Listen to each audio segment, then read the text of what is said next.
The alarm rang before dawn. David didn't hit snooze. His hand went straight to his laptop, the glow of the screen replacing the sun. His eyes, half open, scanned for the number that dictated the course of his day. Bitcoin's price today. Green. Up 3%. A smile tugged at his lips. The tightness in his chest loosened. He leaned back on his chair, whispering, "Finally, it's moving in my direction." But yesterday was different. Yesterday it was red, down nearly 7%. He had cursed, slammed his coffee mug onto the desk, and shouted into the empty room. His neighbors might have thought someone had died. In a way, something had, his sense of control. For David, life wasn't measured in hours or meals, but in candles, green for hope, red for despair. He no longer remembered what it was like to start the day with a clear mind.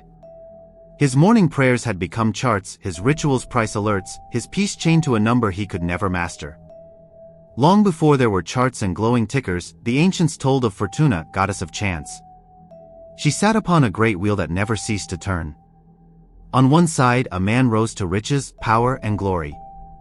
On the other, another man was dragged down, broken and forgotten. The wheel spared no one. Kings fell, beggars rose. The wise knew this truth: to cling to the wheel was folly, for one could not command its turning. The Stoics told their pupils, "Do not pray that the wheel stops. Pray that you stand apart from it, unmoved as it spins." But David had never heard the warning, or if he had, he dismissed it. His life was proof of the old myth's cruelty. Some days he was lifted high, giddy with profit. The next, he was crushed under losses, choking on his own despair. Fortuna's wheel turned, and he clung tighter, refusing to let go. It was on a Monday morning that the storm came. David opened the laptop, expecting calm, but was struck with horror. Bitcoin was plunging 10% in a single night. His portfolio bled red across the screen. The room seemed to shrink, walls closing in on him. "No, no, no," he shouted, his voice breaking. His hands trembled as he refreshed the chart again and again, as though his will could bend the numbers. "This can't be happening. Not now. Not when I was so close." He slammed his fist on the table.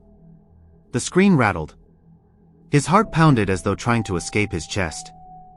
His mind filled with images of failure, empty accounts, mocking voices of friends who warned him, a life of regret. His worth, his identity, all seemed tied to that chart. And in that moment, he felt like Fortuna herself had placed her heel upon his chest, pressing down. And yet silence followed his rage. A silence so heavy it forced him to sit still. In that silence, a memory rose from some forgotten corner of his mind. Words he had once underlined in a book, words of Marcus Aurelius. "You have power over your mind, not outside events. Realize this, and you will find strength." The sentence echoed like a whisper across centuries. He closed his eyes, repeating it slowly. "Power over my mind, not outside events." Bitcoin did not know his name. The market did not conspire against him. It simply moved as it always did, up, down, indifferent. What crushed him was not the price, but the chains of his own expectation. For the first time he saw the wheel clearly.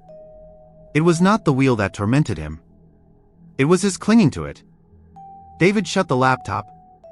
The silence in the room deepened, broken only by the sound of his own breathing.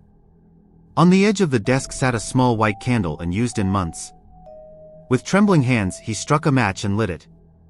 The flame flickered, then steadied. He stared at it, mesmerized. Unlike the chart, the flame did not rise and fall wildly. It simply burned calm, patient, untroubled. He whispered to himself, "If the wheel lifts me, I will remain steady. If the wheel crushes me, I will remain steady." The flame reminded him of something he had forgotten, that calm is possible, even in chaos. That a man could stand still at the center, while the wheel spun endlessly around him. For the first time in months, his heartbeat slowed. He leaned back, allowing himself to breathe without the tyranny of numbers. The days that followed did not transform David into a saint. He still checked the charts. The wheel still spun. But something inside him had shifted. When the candles turned red, he did not crumble. When they turned green, he did not soar with arrogance. He began to see the market for what it was, indifferent, amoral, a tide that could never be controlled. The Stoics had spoken of true profit, a gain that no market could take away, freedom from fear, mastery of self. David had chased riches across a screen, yet here, with a simple candle burning before him, he found the wealth he had been seeking. The wheel turned. Fortuna smiled or frowned as she pleased. But David no longer begged her favor. He stood apart, steady in the stillness of his own mind. And in that stillness, he discovered his greatest investment had already matured: peace. Weeks later, David sat once again at his desk. The markets had surged, then collapsed, then surged again, as they always did. His portfolio had its ups and downs, but for the first time, he was not a prisoner of the chart. The candle still burned beside his laptop each morning, a quiet reminder. Its flame did not compete with the screen, it outshone it in meaning. Whenever his heart raced, he looked at the flame and remembered, the wheel will spin, but he need not spin with it. He no longer chased every rumor, every spike, every crash. His trades were steady, disciplined. But more importantly, his mind was steady, disciplined. The wheel belonged to Fortuna. His peace belonged to him. And that was the truest profit of all.